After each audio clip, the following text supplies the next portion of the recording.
Yeah, sure, Sarah. It was great to be back on with you. World's changed quite a bit since the last time we talked.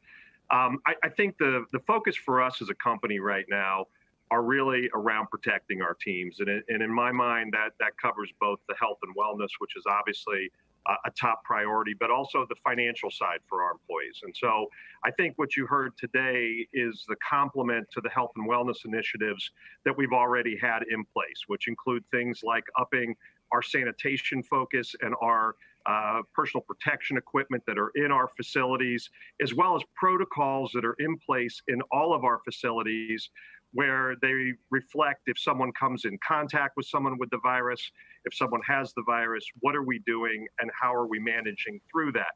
And if it includes a shutdown in a facility, how are we going through the cleaning efforts and then reopening with the proper amount of health screening to see that facility get back up? I think today what you see now is us adding to the welfare of our teams by adding this uptick in hourly wage for our frontline workers that quite frankly, there's been no shortage of inspirational moments from our team across the company, whether it's folks in the plant or our frontline sales or distribution efforts that are keeping food showing up in our retailers and into our communities.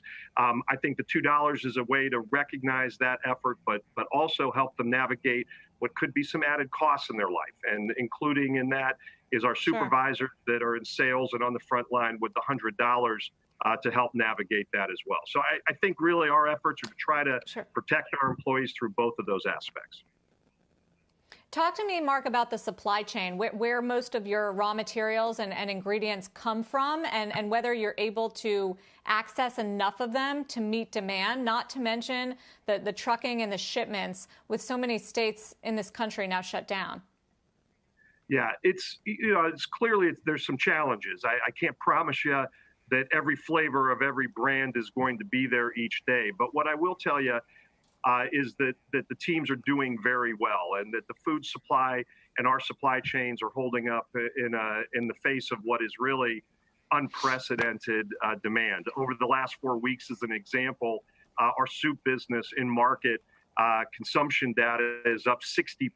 And so, as you might imagine, even our best efforts to ensure that we're on top of ingredients and packaging is putting some strain on the system.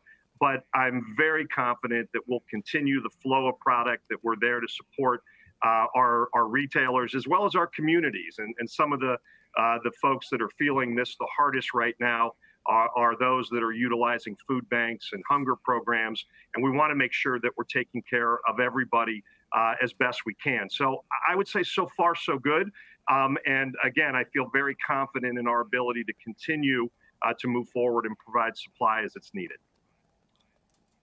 Mark, are you seeing a different sort of regional performance in terms of those spikes in demand you just mentioned, plus 60%, I think you said, for soups, both across different countries and across different regions of the U.S. based on when they started to see cases peak and with it fear peak?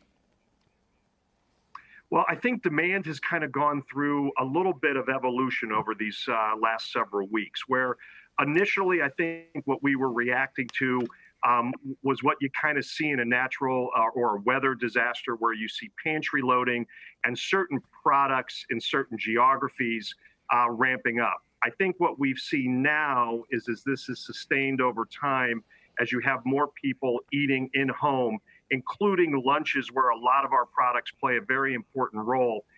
You're seeing the sustainment of that demand now over time. And really, it's not isolated to particularly any part of the country, and even across our entire portfolio. Soup is up 60%, but on the other hand, we have goldfish that was up over 20% in the last 4 weeks as well. So we're seeing pretty widespread demand, and I think as people are adjusting to what they're having to deal with right now, we're finding that the products are leaving the pantry, being consumed, and that the replenishment in store is really important for us to stay on top of right now.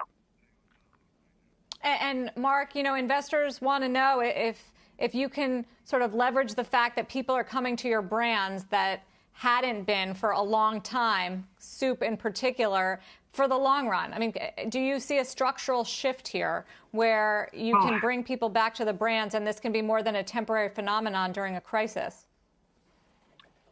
Well, I think, as we sit here today, obviously our top priority, and we as a company have kind of created a simplified mission where we've set really clear priorities across the organization and are focused in three areas. The first is taking care of our people.